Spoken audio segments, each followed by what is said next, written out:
nos acompaña vía Zoom desde España y hablamos de las diferencias entre izquierdas y derechas, hablando de estos regímenes sociopolíticos y económicos.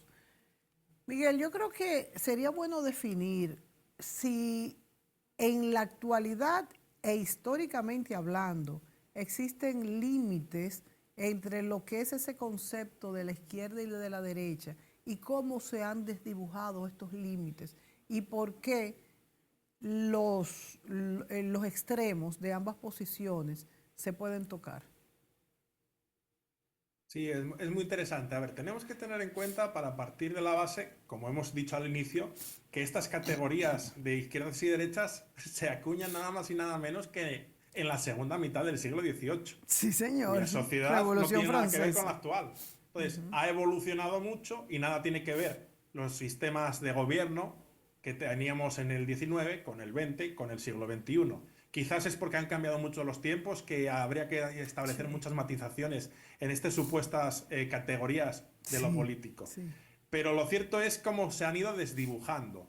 Y por Miguel, eso yo creo que hoy en día, cuando se usan estos conceptos de izquierdas y derechas, es porque siempre se han utilizado, son muy sencillos de entender, es como los de aquí y los de allá, pero, y visualmente quedan muy bien, pero en lo práctico es que realmente no hay diferencias, no hay muchas diferencias entre teóricas posiciones de izquierdas y derechas. Y aquí habría que hablar, por tanto, de la evolución de las izquierdas y las derechas y también establecer una serie de matices y que nos ayudan a entender por qué quizás en la actualidad, con yo la definición que he dado antes, pues haya posiciones en teoría de izquierdas que parezcan que están más bien en una posición casi de centro-derecha y posiciones de derechas que están en centro también. Vamos a verlo ahora.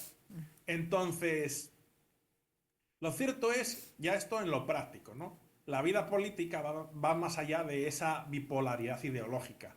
Siempre, hombre, como eslogan y en las campañas electorales, que es donde quizás se ve más las posiciones teóricamente contrapuestas de unos y de otros, pues ahí se puede ver más. Pero luego es cierto que en la realidad, cuando los partidos de un signo o de otro entran en el gobierno, tienen que adaptarse a las circunstancias sociales, económicas y también a las alianzas sí, internacionales. Y sí. por eso generalmente es muy raro aquel gobierno que entra a gobernar y puede mantener 100% o un 60% lo que teóricamente decía que iba a poder desarrollar.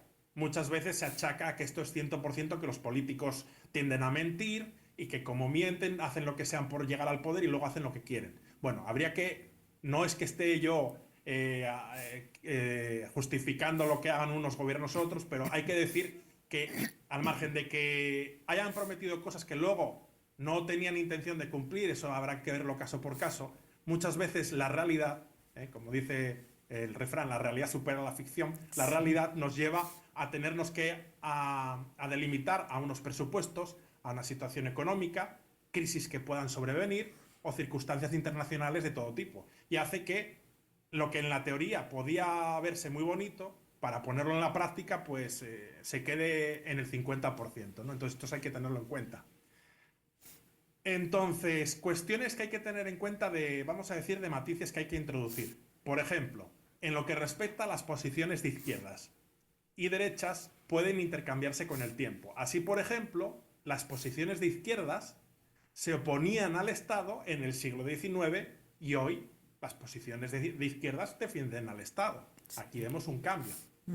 Luego, Sí, por otro lado, muchos partidos de derecha se han ido impregnando de un tinte socialdemócrata. sí. ¿Eh?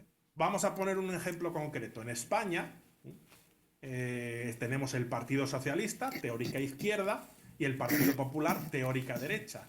Pero en la práctica son posiciones socialdemócratas, tanto uno como otro. Y si nos fijamos, cuando uno de los gobiernos de un signo o de otro introduce una medida en lo social o en lo económico, rara vez cuando entra el partido que le sigue, que teóricamente viene a cambiar la situación, desmembra lo del anterior, lo suele mantener.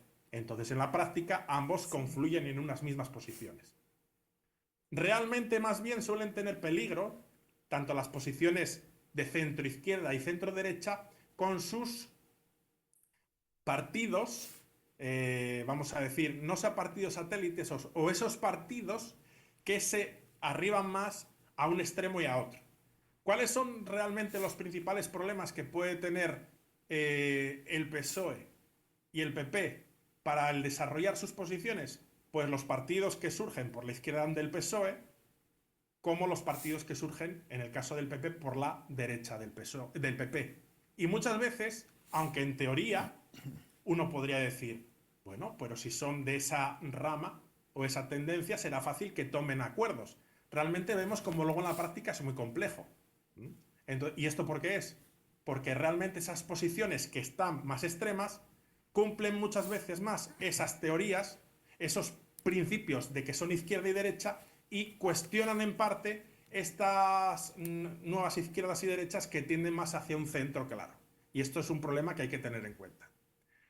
Dicho esto, hay que tener en cuenta otro problema de las socialdemocracias, de las democracias actuales, y es la complejidad del escenario político, que lleva a una inestabilidad del voto. Vemos cómo surgen cada vez más partidos y cómo los votos de los ciudadanos se diluyen o se distribuyen entre más fuerzas políticas, que esto lleva a problemas, como lo hemos visto y lo vemos en España, para formar gobiernos estables. Eso te iba a Porque al decir, dividirse Miguel. el voto, tienen que tomar acuerdos. Sí, eso te iba a decir, Miguel, que todos estos acuerdos en los gobiernos parlamentarios que abundan tanto en Europa hacen que no pudiese haber una ideología clara también entre izquierdas y derechas, porque si no, no se forma gobierno.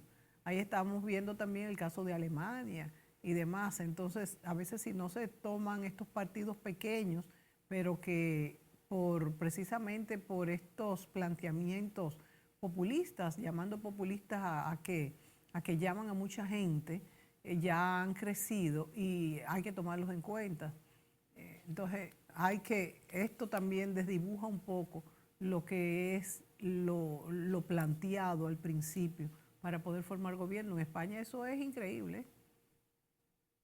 Sí, no, la situación de lo político en España es muy compleja, tanto que, por ejemplo, el actual gobierno de Pedro Sánchez se mantiene en el gobierno por un pacto complejísimo con partidos políticos muy pequeños, Sí. con muy pocos votantes, pero que son necesarios para estar en el gobierno. Y partidos que son de izquierda y de derecha, porque los partidos nacionalistas, partidos nacionalistas catalanes y vascos, tienen posiciones algunos de derechas. Y entonces uno dice, pero ¿cómo? Si es de izquierdas. Y tiene luego también los aliados como son Podemos, Sumar, etcétera, que son de posiciones de izquierdas. Pues en la práctica tiene que llegar a acuerdos con todos. Y eso hace que no pueda tener una política propia y una línea clara. Porque en cada decisión que toma tiene que contentar a todos esos socios de gobierno si no quiere que le retiren el apoyo parlamentario. Entonces esto lo hace muy complejo.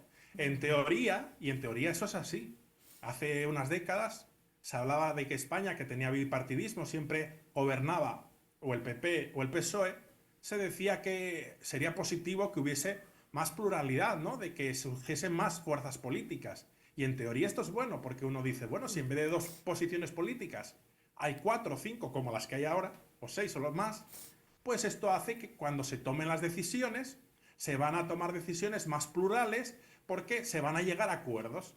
Ya, pero aquí vemos ahora la realidad del problema, y es que se han demostrado los partidos políticos, tanto de izquierda como de derecha, esto hay que decirlo, porque también el Partido Popular en España, que no ha formado gobierno, aunque sacó mayoría, recordemos, no tuvo capacidad para llegar a acuerdos y negociaciones para ser investido en el gobierno.